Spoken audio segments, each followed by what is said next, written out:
একদিন এই দুনিয়া আর থাকবে না। যে পৃথিবীতে আমরা হাসি, কাঁদি, স্বপ্ন দেখি, একদিন সেই পৃথিবী ধ্বংস হয়ে যাবে। এটাই কিয়ামতের দিন।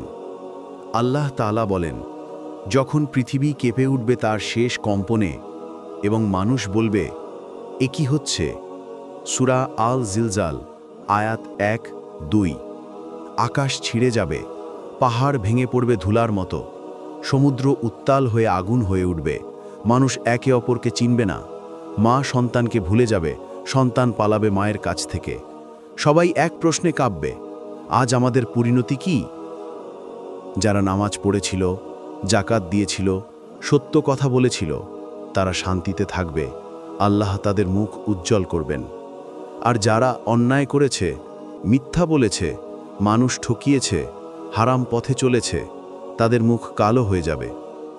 সেদিন কোনো টাকা, কোনো ক্ষমতা, কোনো বন্ধু কাউকে রক্ষা করতে পারবে না। শুধু কাজই হবে সাক্ষী। রাসূল সাল্লাল্লাহু আলাইহি ওয়াসাল্লাম বলেছেন, কিয়ামতের দিন মানুষ 3 শ্রেণীতে বিভক্ত হবে। একদল জান্নাতে, একদল জাহান্নামে, আর একদল হিসাবের অপেক্ষায়।